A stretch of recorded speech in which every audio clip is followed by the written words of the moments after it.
In a small town of Hopefield in the Western Cape, I witnessed a mine come to a complete stop. Now I know what you're thinking. There's a mine in the Western Cape? Of course there is. In fact, there are quite a few. But maybe on a more serious note, if you've been involved in mining for at least a couple of years, I'm pretty sure that you too have seen many mines grinding to a halt, from anything from a few hours to a few days, and in the worst case scenarios, for weeks and weeks on end. Not because the machines failed, not because the price of Chrome, for example, collapsed, but because of something far simpler.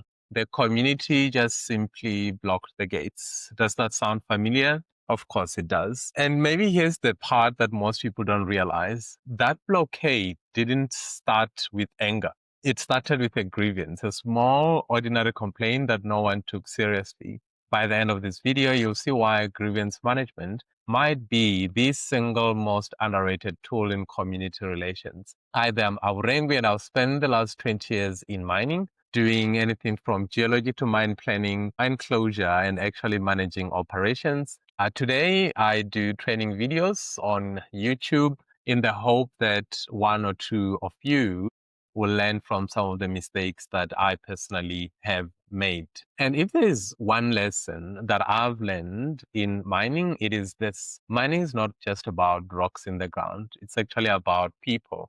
Because the truth is, mining companies lose millions every year to protests, to shutdowns, and due to reputational damage. Not because they don't know how to mine, but because they just simply don't know how to listen. In Refilwe, for example, just outside Pretoria, I once walked through streets where frustration hung in the air like smoke. Again, if you're mining, you'll know what I'm referring to. People are not asking for grand promises. They didn't want another meeting with slides and speeches. They just wanted to be heard.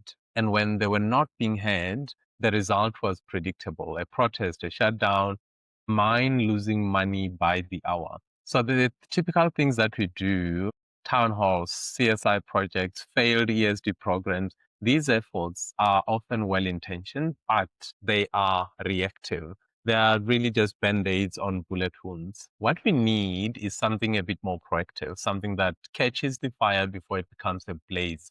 And that's where grievance management comes in. Now, again, I know what you're thinking. Grievance management, that sounds like paperwork to me, a lot of bureaucracy. But what if we thought about it differently, not as a burden, not as a compliance exercise, but actually as a radar, as the early warning system for the most dangerous storms that a mine can face? Picture this for a second. A grandmother in Hopefield, in again the Western Cape, wants to raise a concern. She doesn't read English easily. She doesn't own a smartphone. If she can't tell you her grievance, what happens next? She has to tell a neighbor. A neighbor may tell the townspeople, and before you know it, you've got a community blockade at your gate. One unheard voice can cost you millions of dollars. So what does a good grievance system look like if you do decide to go down this route, which I totally recommend you do? Well, it isn't complicated. It needs to have many doors: face-to-face, phone, SMS, WhatsApp line. Even books in community halls tend to work quite well. It should allow you to act with speed, acknowledge the grievance within, say, 5 days, and aim to resolve that grievance within 21 days. The system must also be very transparent, keep people updated. Even when the answer is simply, "we're still working on it."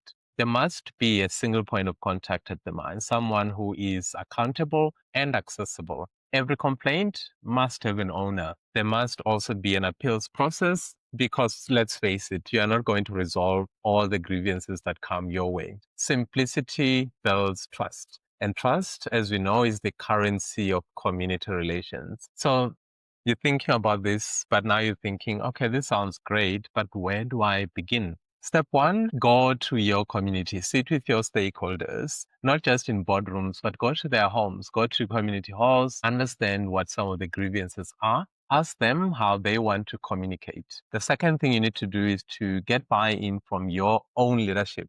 If your GM ignores grievances, the system, of course, is going to fail.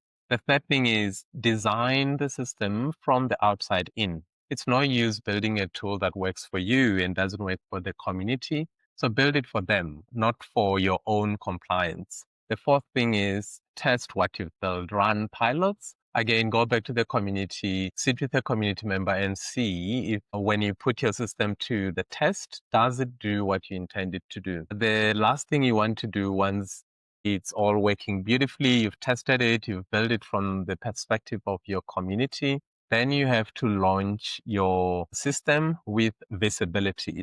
Just make sure everyone in the community knows that it exists. Make sure they know how to use it. In mining, we measure success in tons of coal, ounces of gold, or production uptime. But maybe the real measure is something less tangible. How many grievances did we hear, and how many of those were we able to resolve? Because behind every grievance is not a statistic, it's a person, it's a family, it's a community. You get that right, and you don't just protect production, you build something deeper. You build dignity, you build respect, and you build trust. So the next time you hear the phrase grievance management, don't think of forms and spreadsheets. Think of Western area, think of Ohis, think of Refilwe, and ask yourself this: what small complaint, if unsolved or if ignored, might become tomorrow's blockade? If this video resonated with you, please subscribe for more insights on mining, sustainability, and community engagement. As always, thank you for watching, and remember, your community isn't just a stakeholder. They are your most important partner. So let's treat them that way. Till next time, take care. Cheers.